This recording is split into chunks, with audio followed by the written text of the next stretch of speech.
So what's shit show number 3? Shit show number 3, Facebook. This is also a dumpster fire that I like to talk about every month or so.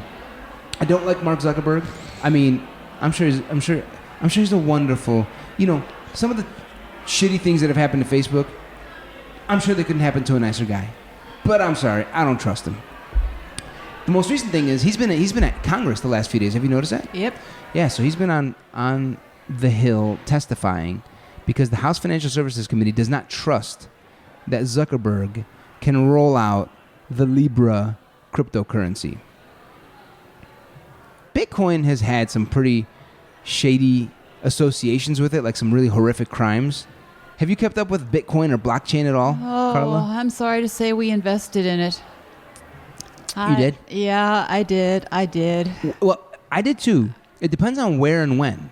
Well, I invested when it was going up, and it has gone nonstop down for a while. So I take a good bit of ribbing from my friends. Yeah. Well, here's the thing.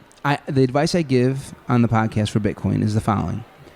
In the year 1999, 2000, 2001, Google was a budding new internet company.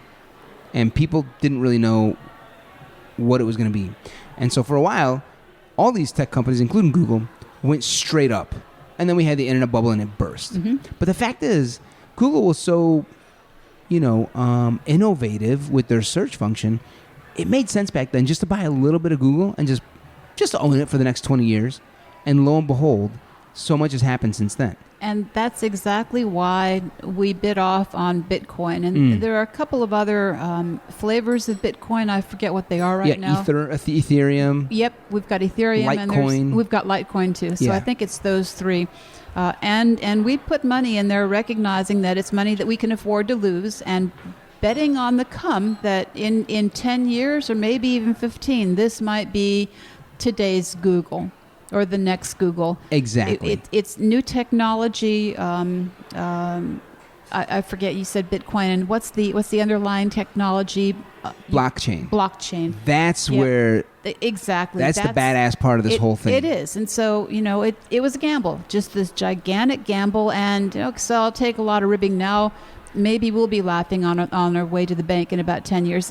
You'd never know, but you don't know if you don't take a chance. Boom. That's right. You got to play to win. Yep. And so that's how I feel. Is I tell everyone, hey, if you've got a portfolio of 10 grand of stocks, take $500 or $1,000. Maybe that's thousands a lot. I take $500 and I put it in Bitcoin and just park it in the back of your account and forget about it. Just forget about it. Now, Facebook and its own cryptocurrency.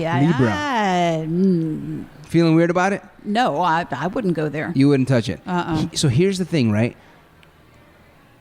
I think there's a chance that this Facebook Libra currency could do the same thing to the banking industry that Facebook did to the newspaper industry, right? Like, there's so much clickbait out there now. Very few people actually read the New York Times or the Wall Street Journal or the Washington Post. It's really mostly Facebook. And so I think Facebook is trying to kind of make moves here and put a currency out there so that they can, in a way, get all their users to start buying, paying their bills, doing all sorts of financial activity through Facebook using this cryptocurrency. Too much power. Feels that way, right? That's my instinct. It's just too much power. You don't think Mark Zuckerberg can be trusted with all that power? I didn't say that. Well, I'm saying it because, this dude has violated our privacy in the past. This dude is taking Russian rubles for, campaign ads on Facebook. It's already a monolith that I think needs to be regulated.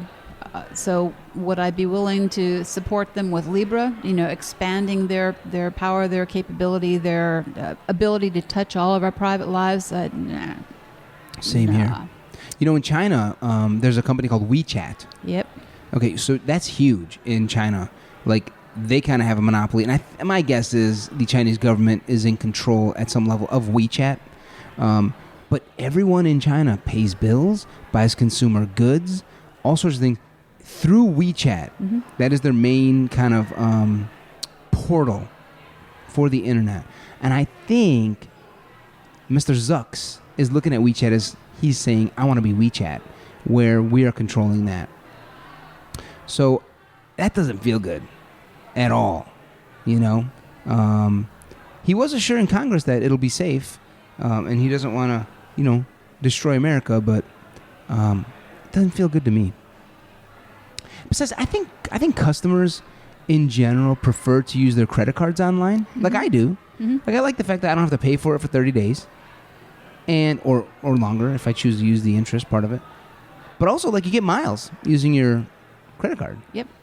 And so all of that could potentially go away if Facebook is successful with this Libra cryptocurrency, which would decimate the banking and credit card industry. Well, I don't know if we've heard from the credit card industry that, you know, they've got a vested interest in all this too. You want to know something funny? Facebook, before they announced this whole Libra cryptocurrency thing, they had called up all the credit card companies like Visa, MasterCard, and some of the banks and said, hey, can you partner with us on this Libra cryptocurrency? And immediately, all the banks were like, and Visa and MasterCard were like, yeah, we'll team up with you. And slowly but surely, after a month of this, and I think they thought about it, they all started dropping out and like, wait a minute, why would we support this? Yep. This is kind of supporting our doom. Yeah, so it'd be interesting to see how the situation evolves. Yes, I agree. I just, there's no, I mean, I hope the government does the right thing and regulates. You know what I think this is going to happen? It's going to be I can't even use that term with you, man. I think it's going to be a lobbyist contest. That's what I think it's going to be. Which lobbyists are going to be able to influence. Thank you. Influence.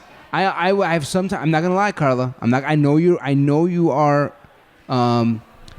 very intertwined with the government, but I have used the word bribe before because I do believe that's kind of how lobbyists work. That they're able to use money to give to congressmen and women in order to get those congressmen and women to push legislation that favors those lobbyists, despite the fact that it might not serve the entire country best. Well, that would be blatantly illegal. I mean, but no, lobbying is legal, isn't it? Of course it is. Not the bribery part. I'm using that word in an exaggerative way to describe how I see lobbying. So they would never use that word. Do you have an opinion on this? You don't think that some lobbying feels like bribery? I'm not that familiar with what goes on in lobbying, but if you're going to do lobbying honorably and respectively, it all has to do with making your case, making a strong, solid case for whatever your position is, and then lobbying that position. But when you get into payoffs or vacations or campaign contributions, there's a whole set of rules that go with that too. Right.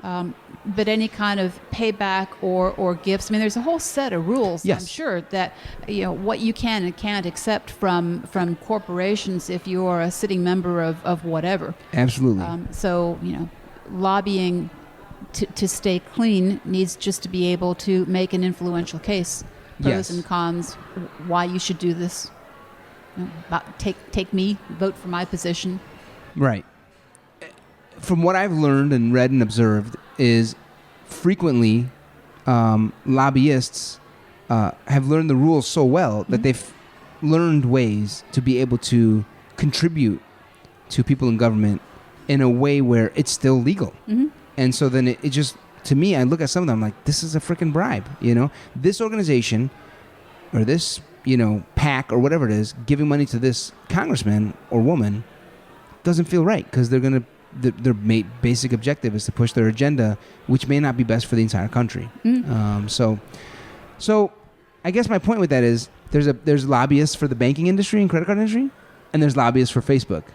And let the games begin, right. baby. Sit back and talk to your let your elected representative know what your particular yes. opinion is. Send those cards and letters. Call them. Totally.